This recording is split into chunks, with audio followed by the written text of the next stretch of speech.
Welcome once again to folks joining. We've got a lot of people joining the call. My name is Lyndon Pryor, President and CEO of the Louisville Urban League. Thank you for joining us here for this telephone town hall on the importance of vaccinations and immunizations. We're excited to be joined by two local physicians and experts in the field who you will get to hear from here shortly, as well as get to ask your questions. Remember that at any point in time, you can press 0 on your phone to speak with one of our screeners and to get prompted or get prepared to be able to ask your question when the time comes. And so we're welcoming all questions. We're not going to be here for a long time, but if you have a question that you'd like to ask our guests, please feel free to do so just by pressing 0, and then you'll be guided through the directions for your questions. We are looking forward to a great conversation tonight. And with that, I think we're going to go ahead and get started. So again, my name is Lyndon Pryor, President and CEO of the Louisville Urban League. Thank you all for joining us. This is a really neat occasion for us to be hosting this telephone town hall. Something that has come in partnership with the National Urban League and the CDC as we promote the importance of being vaccinated and being immunized in our community. There are a lot of things still going on, including COVID-19 and M Pox and some other things that we'll talk about tonight. And as you all very well know, with the start of school, it's also important that our young people, our little people, are getting immunized as well. And so we'll talk a little bit about all of that tonight. But this is a very important topic, and so I'm very grateful that you all have elected to join us here for a little while. We're not going to keep you too long. But just remember throughout the call, if you have a question, something that you want to know or something sparks your interest that our guests share, be sure to press 0. You'll be transferred to a screener so that we can get your question in the queue. So at any time, just press 0 and you can have your question prepared. So tonight I want to go ahead and introduce our speakers for the evening, our guests who are here to share with us a little bit about us.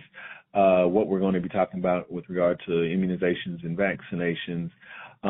First is Dr. Tamea Evans, who is a board-certified internal medicine physician and diabetologist. She completed her internal medicine residency at the University of Kentucky. She earned her medical degree from the University of Kentucky after obtaining a Bachelor of Science in Health Sciences from Kalamazoo College. In 2019, the State Department of Public Health named Dr. Evans State Physician Champion for Diabetes Self-Management, Education, and Support. Before joining Centerwell in 2023, Dr. Evans worked for the University of Louisville Physicians, opening a clinic to promote health equity. Dr. Evans chose medicine to help people live longer and healthier lives. Thank you for joining us, Dr. Evans. Our second guest, Dr. Alexandra Barger, is a physician specialized in infectious diseases. She went to medical school at Southern Illinois University, trained in internal medicine at Tulane in New Orleans, and did infectious disease training at the University of Colorado. She now works for the CDC and is assigned to the Kentucky Department of Public Health and has a special interest in making sure people know about and understand vaccines. And so thank you, Dr. Barger, for joining us. Thank you both for being here. I'd also like to note that Dr. Amy Herrington, who won't be joining us live, is also with us on the call, but someone else from the Department of Public Health. And so we just appreciate the department, the Kentucky Department of Public Health, as well as Centerwell for their partnership with the league for this event, as well as just in our community as well. And so at this time, I'm going to allow for Dr. Evans and Dr.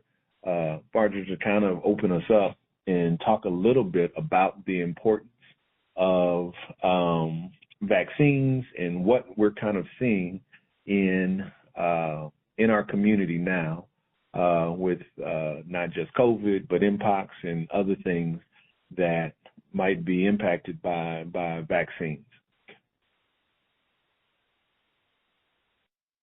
So, Dr. Evans, would you like to get us started? I'm sorry, I'm trying to come off mute. Yes, I don't mind to get started. So I spend a lot of my year trying to encourage folks to get their vaccines because we see with certain health conditions, people have a disproportionate amount of complications. And a lot of times people think because we're giving you a vaccine, we're just giving you something and trying, and that you will never get sick from these viruses. And I tell people I cannot change the air you breathe. So if you breathe air with COVID or flu and it gets into your body will have a period of where it's getting started and then you get an active illness. And at that time, you'll feel really horribly. But I think of vaccines as a way of priming the system to give you the fight so that you don't have a bad outcome. And those bad outcomes, as we saw during COVID, the heart of the pandemic was death, that we probably could have prevented some. We're not 100% sure, and I'll leave that to my infectious disease expert friend here. But I would say that death sometimes comes because we don't necessarily have the fight in us because maybe we have too many chronic diseases like diabetes or heart disease or kidney disease, lung disease, and we're older because our immune systems do deteriorate a bit as we age. So those are the reasons why people get it or need to get them so we can have some fight. And that's I call it down home primary care simple explanation of why you should get it. I think people have just misperceptions about vaccines that you're going to feel great after you had them, but they have no trouble giving their children 4 and 5 vaccines and slapping some ibuprofen in them or Tylenol in them as if they weren't going to feel bad. Vaccines prime the system, so yes, you can feel quite a little sick sometimes. Sometimes you feel absolutely nothing, and people have varied experiences with that. But it's so important when you want to prevent death. You don't want to spread the disease amongst yourself at a high rate. So that's my spiel, and I'll turn it over to my colleague here. Okay, thank you so much. And hello, everyone, and thanks for the introduction. I'm really honored to be invited to speak to you all on the call, and I'm grateful for everyone who's called in. So today I'll be sharing some information on vaccination for COVID, influenza, otherwise known as the flu, and M Pox, which was previously known as monkeypox, so that might be how you know it. I want to just go over the basic vaccine recommendations because they're important to know, and then touch on why it's so important to get vaccinated and a few barriers that I perceive some people have. And then the way this will work, at least for my piece, is I'll provide some information.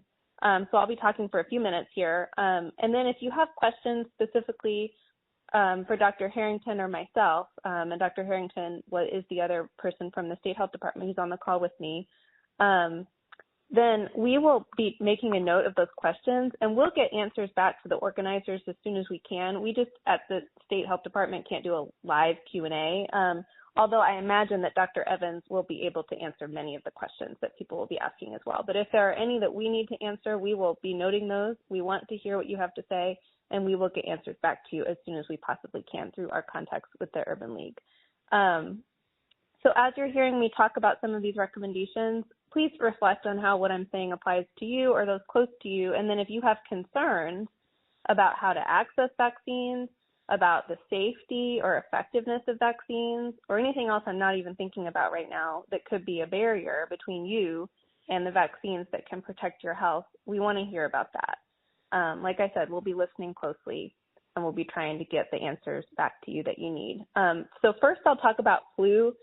Since flu season is coming up very quickly, to put the main message up front, every person 6 months of age and older should get a flu vaccine.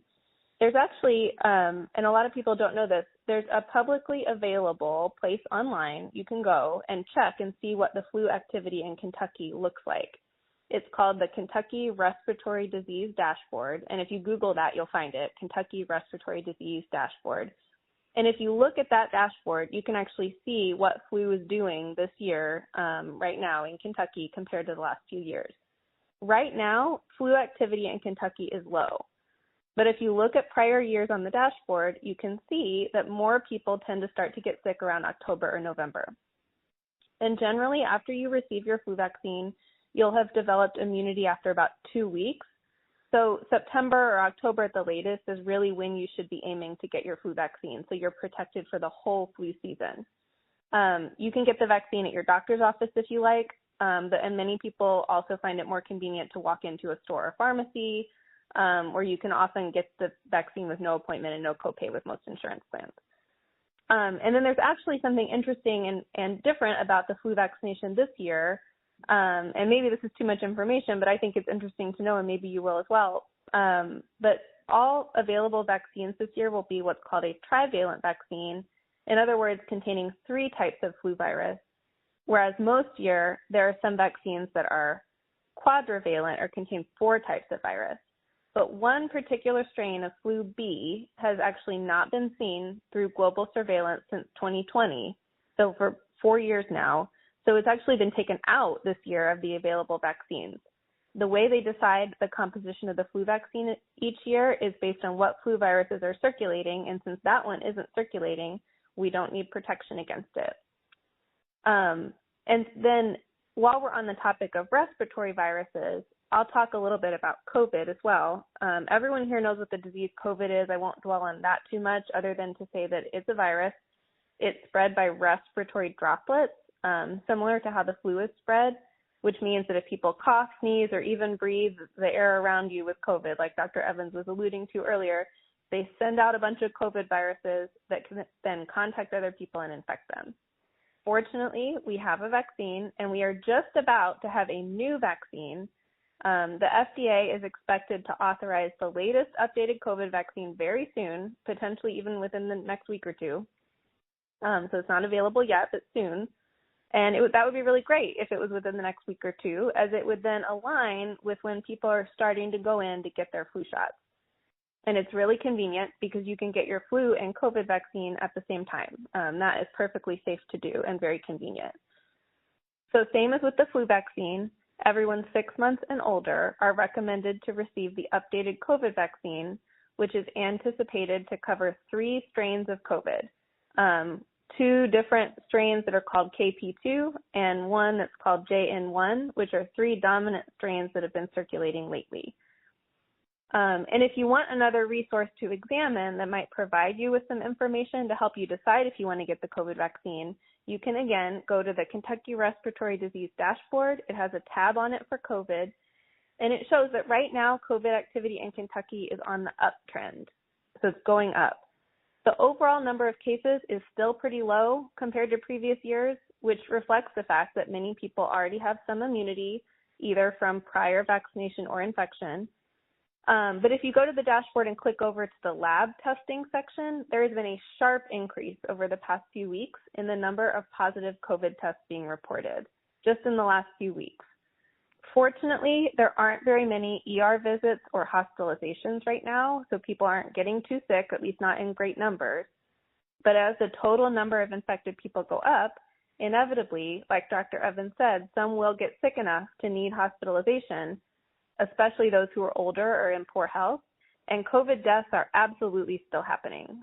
Getting vaccinated for COVID with this new vaccine that's about to come out is a really good way to protect yourself and let you keep living your life, spending time with your family, engaging with your neighbors, celebrate the winter holidays, and do all of that with less risk. Not no risk, but less risk. And I'll say it again, if you're over 6 months of age, which I'm assuming all of you are if you've called into this call, you can get both flu and COVID vaccines this fall, and you can get them conveniently together. And so now I'm going to finish up. I'm almost done, I promise, on a completely different note. Many of you have probably heard of M Pox or monkeypox, as it was previously known. A global outbreak of this virus started in 2022, so a couple years ago, and it has mostly, although not completely, been spread by sexual contact during the outbreak in the U.S. Mpox is not an STI. It's not a sexually transmitted infection. It can be spread to anyone through close contact, but sexual transmission is what we've been seeing most often. Mpox causes fever, and you kind of generally feel bad, and then it causes a pretty distinctive rash on your skin, and that can take a few weeks to heal completely after it shows up. Luckily, the mortality rate of the strain of monkeypox virus that has been causing this outbreak is much, much less than 1%. So most people recover without an issue. However, some people get really severe disease and end up with terrible effects of the virus, like skin scarring, blindness, or death in very severe cases. And the people who get very sick with Mpox often have an underlying health problem, like a weakened immune system. The population far and away most affected by Mpox in the U.S. and also in Kentucky has been gay men or men who have sex with other men. This is primarily the group that needs to think about whether they need an Mpox vaccine. And if you yourself fall into this group of gay or bisexual men or transgender or other gender diverse people, signs that you are at higher risk of Mpox and should get the vaccine are if you have more than one partner, or if you get diagnosed with a sexually transmitted infection like chlamydia, gonorrhea, syphilis. Other people who are recommended to get vaccinated for Mpox are people who know they've been exposed. So, for example, if you've had a sexual partner or a close contact in your household, for example, with Mpox in the last 2 weeks, you can actually get vaccinated as prevention after an exposure, and the sooner you get it after the exposure, the better. The Mpox vaccine is a 2-dose vaccine. You get 2 doses 1 month apart. I'll also share that many of the Mpox cases in Kentucky have been in Jefferson County. That's where a lot of the population is. That's where a lot of the cases have been. And Black residents of Kentucky have been disproportionately affected by Mpox cases. Immunization and equitable access to immunization is one way that we, and by we I really mean we, so us in public health and healthcare, but also you as an advocate for your own health, can address this disparity. I think a big barrier, at least this is what I've heard in people's minds related to getting the Mpox vaccine, is having to walk into a clinic or pharmacy and tell people there why you want to be vaccinated. It's very understandable that one might not want to get into details about their sexual orientation or activity, or even just the identity of people in their household. And I think this gives people pause, or it can, when they try to decide how to best protect their health.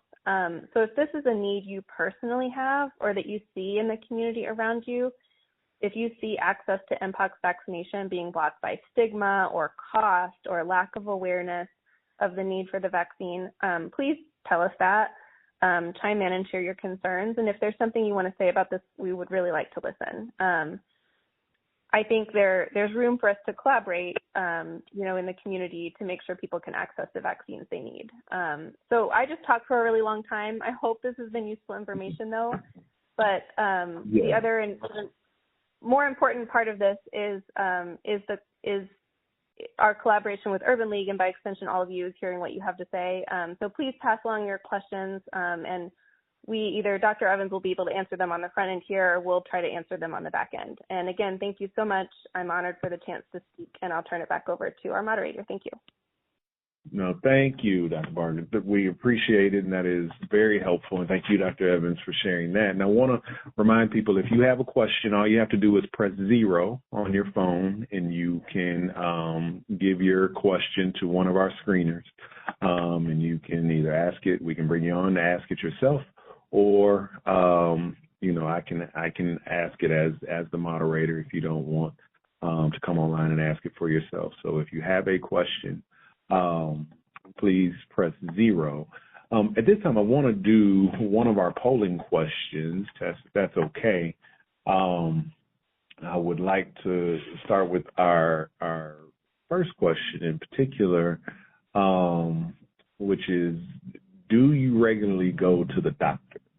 You can participate in this question by pressing 1 for yes and 2 for no. But the question is, do you regularly go to the doctor?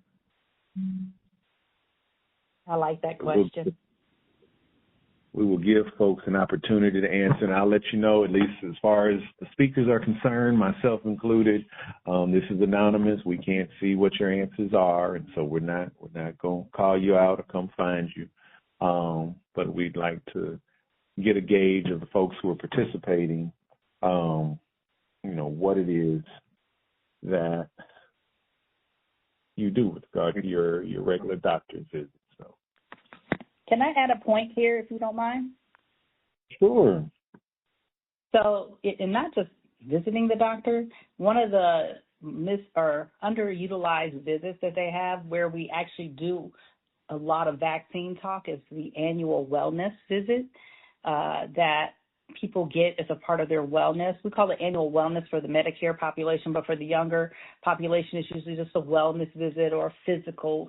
And if you schedule a visit as those, for those kinds of visits, they're longer, and typically providers run through the need for the education for or offer vaccines. Now, a lot of offices don't always carry vaccines, but they might help you get where you need to go for particular vaccines. So that was just my 2 cents there. Yes, thank you. I don't see any more any more answers loading, but it looks like a pretty good percentage, about 90% of the folks who responded said that yes, they do go to the doctor regularly. I want to ask a second question, question 3, Tess. Have you been vaccinated against COVID-19 since September of 2023? And so this is since September of 2023, have you been vaccinated against COVID-19?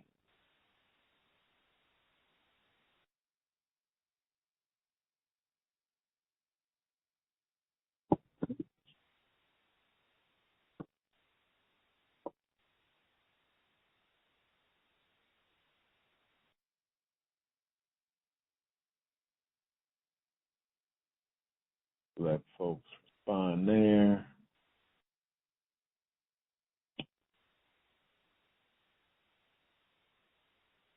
And it's 1 for yes, 2 for no. I'm sorry. Have you been vaccinated against COVID-19 since 2023? 1 for yes, 2 for no.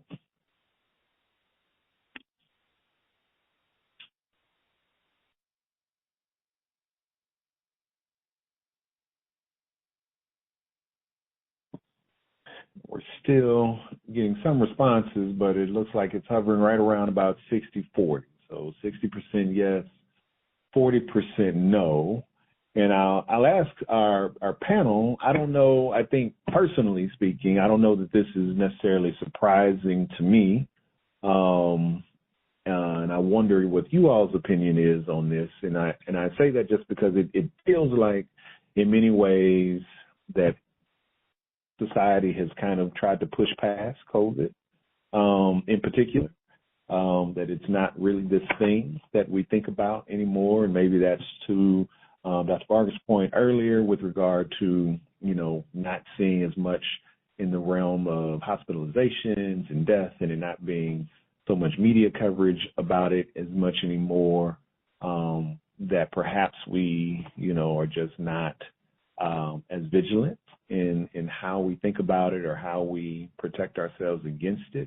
Would you all say that that's, what you all are seeing actually in the doctor's offices and in the health department?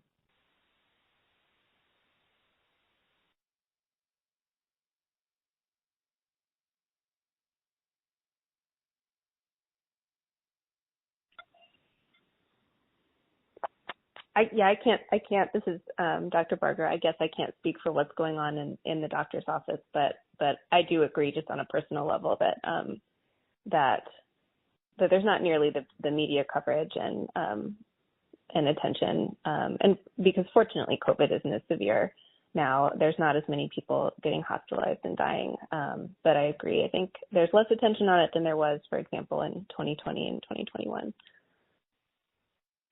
and I can just say in the clinic space, we're seeing an uptick right now in COVID. But I still don't see the level of masking that, to protect people who are vulnerable. But I think people who have super vulnerable health states, I will see them in mask occasionally. And so, but it is definitely there. And I think people just kind of feel like it's just the flu now. And that's just my takeaway, even from my own family. We just dealt with a severe COVID in our or not severe, but a ill family member with COVID. And people kind of think of it, you can take care of her, even though they've been exposed already. That exposure put them, like they probably had COVID, but to send it to another home, not realizing you can spread COVID by doing that. So, and I think people just think of it as a flu. Thank you. We actually have a couple questions from the audience, and just a reminder, if you have a question, just press 0, and you will be sent to one of our operators who can help get your question in the queue.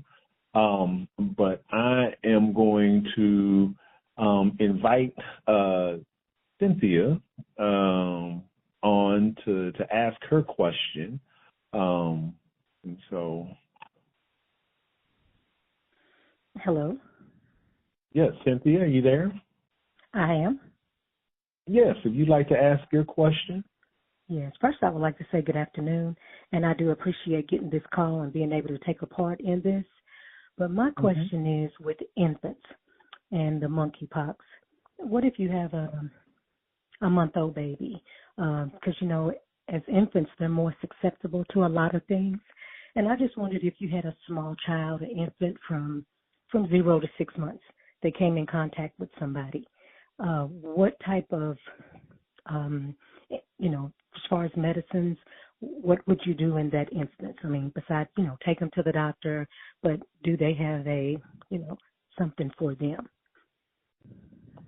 Thank you for your question, Cynthia. For our panelists, one of you want to take that? So like I mentioned, I am writing down all of these questions diligently. We can't do the live Q&A, to the extent that I think we would hope. But if there's something that Dr. Evans, you're not able to answer, or you're not comfortable with, and we need to go back to the state and find answers for all these questions and prepare something, we will certainly do that. So I'll let you take it, and then but I am diligently writing down all these questions for myself. And for me, I think that would be a great one, because I actually really only see adults, and I've never done peds at all, and so I don't feel comfortable answering pediatric questions. But so that's where I'm at as far. But they are definitely in a vulnerable state, so I would definitely take that one back to the state to see what the guidance on that would be. Yeah, thank you for that question, though. It's great, and I think something important to talk about. So we will formulate some answers to your questions, and we'll continue to liaise with the Urban League to make sure that the questions get answered. Yes, Cynthia, we'll make sure that we get that answer posted to our social media and our website. But also, if we can figure out a way to get it directly to you, we will do our best to do that once we get it back from the state. Our next question is from David. David, would you like to come on and ask? David, are you there? Yes, I am. Yes, go ahead with your question, sir. How often should you get vaccinated for COVID since it's been almost eradicated? Dialysis patients I know are susceptible to certain types of germs and illness. But should you get vaccinated every year? Now, when the strain was going on, they gave us shots at the dialysis center. Now, is there a safe point or corrected point where you shouldn't get it? All right, thank you. Dr. Evans? Yeah, so and the question really is around, is there a space where you shouldn't get it as a dialysis patient? Is that, I want to make sure I understand you correctly. I believe, and I've muted him, but he's asking how often you should get it, and is there a point at which you've gotten it enough, that you've gotten enough vaccinations to be covered, or should you continue to get it annually or at some other rep interval? Well, really, the annual, especially for someone in a vulnerable state like end-stage renal disease on dialysis, so they need that additional help. Now, I am excited when she told today that we're going to have a new vaccine or updated, because the strains have changed, and so the effectiveness, for the older vaccine may not be as good as this new one. So I think if we get this newer vaccine, it definitely makes more sense. And I think people really wonder about that. I get that question quite often. If the strains have changed, is this really effective? But most of my vulnerable patients with cancer, kidney disease, and a nice number with lung disease, they go ahead and take the current vaccine because it gives some or lends some protection. But yes, we do need the updated vaccine, and so I would definitely recommend it yearly for any patient in a vulnerable health state specifically. So, awesome. Thank you very much. And our next question from the queue is from Mary. Mary, if you want to come on. Yes. Mary, are you there? Yes. Yes. My question was, I am an older person at 93 years old, and I do wear my mask when I'm at church and the grocery. But is it necessary when you're in an open, like a picnic or an event that's open, is it necessary to continue to wear your mask? Thank you, Mary. And let me just say, if you have made it this long at 93, you can do whatever you want. But I am not the doctor, so I'm going to let Dr. Evans tell you. So go ahead. So the science behind it all, I think, is really when we think about the amount of virus you're inhaling. So when you mask up in close contact, it makes sense. Outside, we have a little more space if we're distanced, especially if we're worried about COVID. And I think you still use caution. And if you're sitting right up on someone breathing all over them, or they're breathing all over you, they can definitely transmit it if you're in this really, tight conversation. But me and my girlfriends, we sit outside. We used to sit outside, especially in the heart of the pandemic, and sit and chat, sitting in chairs with some distance. And as long as people don't have symptoms, be mindful of that. If people have sniffles or they think they have allergies, they can still have COVID. So people just think because they have milder symptoms that it may not be COVID, or it may not be the flu, but it definitely can be. And so you do have to be careful. I think we think that only COVID can be very sickly a lot of times. I think that was some of the biggest misconceptions I heard, was that, if you weren't super sick, it probably wasn't COVID. But some people had very mild symptoms, and those people, I think, were the ones who spread it the most because, I just have the sniffles. My nephews were a group of those folks. They were just having some sniffles and made everyone sick with COVID. So I do think you have to be cautious, but I can't guarantee you won't catch it in outside in a more spacious area. So I try to wear I flew recently, and because of my experiences recently, I wore a mask on the plane, but I didn't wear it through the airport. So I think much like you, Miss Mary, I kind of try to use my own judgment with it. I'm sitting out. I'm not by people at the airport. I'm one of those people. I'm working all the time, so I'm sitting in a quiet corner. But when I got on the plane, mask goes right on. So. Thank you. That is very helpful. And thank you again for all of your questions. Thank you, Ms. Maris, for your question. I want, we're going to prepare to wrap up. And I just want to ask, one thing, Dr. Evans or Dr. Barger, if you could each go over again, where can people go and get their vaccinations and immunizations? Where are some places that folks can easily go and do that? If you could share that again. I know Dr. Barger went on over it in her speech, but if we can give the folks just couple of quick places if they aren't going to their primary care physician, where might they go out in the community to get their vaccinations and immunizations? Well, if they want to go to the health department, especially those who have no insurance or have to pay out of pocket, the health department is definitely a resource for you. We have federally funded health clinics like the Family Health Centers here in Louisville. I believe Park Duval, they often offer those things at low to no cost as well. So those are definitely places that you could go to for a vaccine. Your local pharmacists oftentimes offer it. You just have to see if it's available. And you can also still ask your provider, because sometimes we get them a little bit later, especially flu shots. A lot of times I don't see them coming in most years until around late September, early October, which is a great time to get them anyways, but that's often when we're getting them. So I don't know if you have anything else to add, but that's what I have.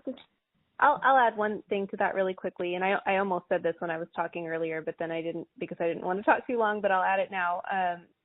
There are, and this is for M Pox specifically, there are some events, community events, pride festivals. I've been to several of them, and various community organizations and clinics offer vaccinations for M Pox at these events at no cost and with essentially no questions asked, other than some basic ones to make sure that it's safe for your health to receive the vaccine. I know that Lexington Black Pride is coming up on September 14th. I think Louisville Pride has an event that same day on Bardstown Road, September 14th. And what I've heard, and again, I'm not directly involved in planning this, so I can't promise you anything, but just from experience with similar events, what I've heard is that they will probably have M Pox vaccine there.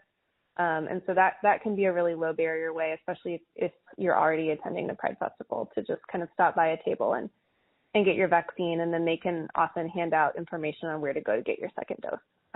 So I wanted to add that in, since I did almost say it earlier and then I held off, but if that's helpful, I do want to get that out there.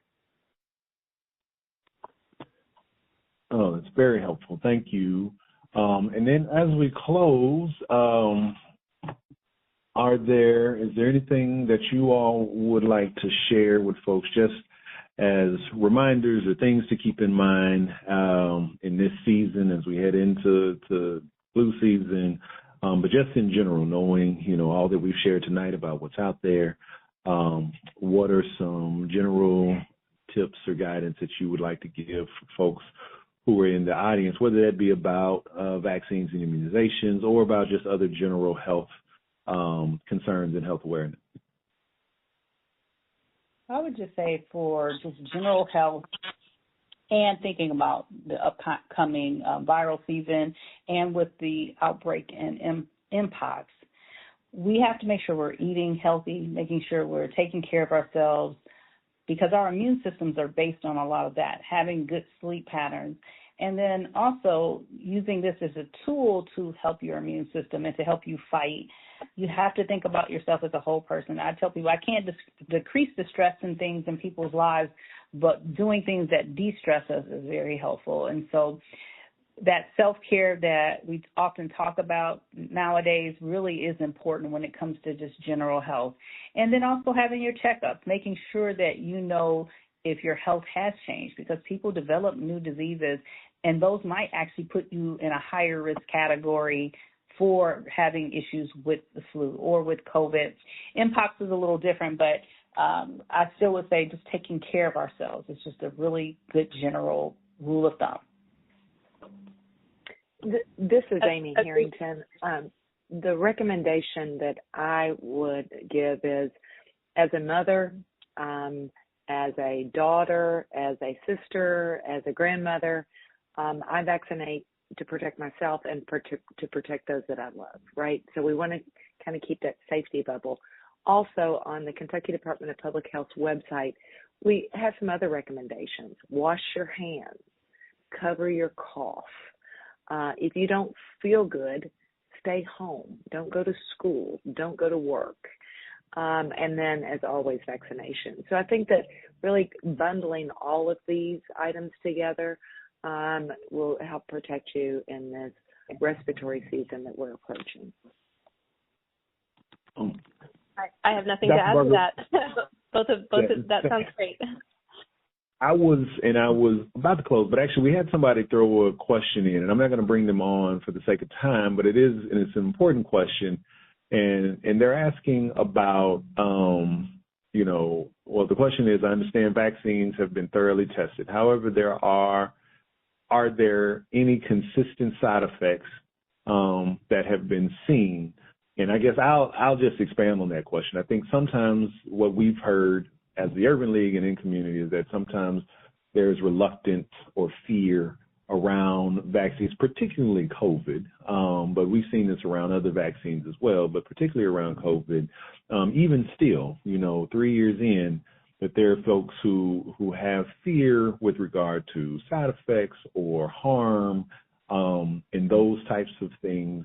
And I just wanted, before we got off, because I think that it is an important question for anybody who's still on the line, who may have this in their mind, for you all to, if possible, to address a little bit just what those, what may be behind those fears and concerns, and anything that you can speak to, that concern that folks may have. Well, I will just say from a primary care perspective, I got a lot of, and this is in the vernacular of of the folks we serve. They just threw that vaccine together, and that I think felt like a lot of mistrust, and there was this Operation Warp Speed. But, I may get some of the dates wrong, but this vaccine and the technology had been worked on for a long time, and there was a SARS outbreak, I believe, in the early 2000s. And the vaccine that was developed for that outbreak, which is a coronavirus, just like COVID is, basically got shelved because the virus kind of basically went away. And they just really took that basic, I think of it like a model of a vaccine, and they just tailored it to the particular bug that was affecting us in 2019. And if I'm incorrect on the timing and all of that, I know the people from the CDC probably have a little more information on that, but I always tell people this stuff wasn't just made up in that year. They just tailored it in that year because the technology was already available. So. Yeah, I agree with that.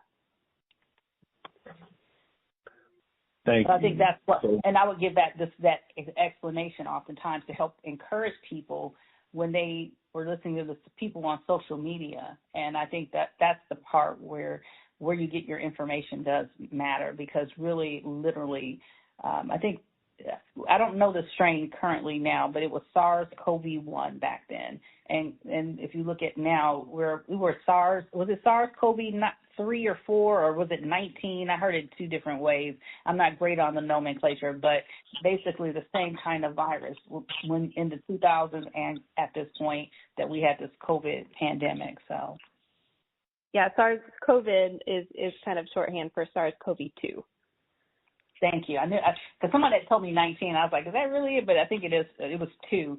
And so, we just know that we have these different strains, and this is just a strain that got really nasty, and we had probably some other structural things that helped the death count go up. But it was not brand new, and it wasn't just thrown together. So that's the thing you can trust, that we weren't doing that. But it did feel that way in how it was released, and we were all sitting at home, and there was just a big vacuum for people to sow fear into individuals. So, I also do want to just acknowledge, I know we're running out of time, but that vaccines do have side effects, and I think it's good for people to know that, so we're not claiming, you're going to feel completely fine. Like Dr. Evans said at the beginning of this call, some people do have side effects. So when we go back to answer these questions and communicate the answers back, we will try to include what we have about common side effects, just so people can be as informed as possible when making a decision about vaccination. So we'll get that back to you. Okay. Well, thank you very much. And thank you again to our guests, Dr. Evans, Dr. Barger, Dr. Herrington. Thank you to the National Urban League, to the CDC, and our partners at Stone's Phone for doing this and hosting this telephone town hall with us. Again, my name is Lyndon Pryor. I'm the president and CEO of the Louisville Urban League. The last thing that I'll leave you all with is that the Louisville Urban League is about the business of jobs, justice, education, health, housing, and Black business. We are here for this community. We've been here for over 105 years at this point, and we're here to serve. And so if there is anything that we can do for you and your loved ones in those areas, please don't hesitate to stop by and ask. You can find us online at lul.org. That is lul.org on just about every social media platform, or you can drop by our offices here at 1535 West Broadway in Louisville, Kentucky. Again, we are here to serve and to meet the needs of the community. If there is something that we do not offer inside of our four walls, we will do our best to make sure that we get you to that resource wherever it may be. A special shout out and thanks to our health department and health team, our certified community health navigators, led under the direction of Angela Wilson. So thank you all for all of the work that you have done going into this call, as well as to make sure that people are aware of what they need to know with regard to vaccines and immunization. So if you have more questions or concerns, please hit us up. Let us know. If you have other health-related concerns, please let us know. And again, we will get you all the information we have or get you to the resource that has what you need. Thank you very much. Have a safe week and take care of yourselves and get vaccinated if you haven't. Thank you.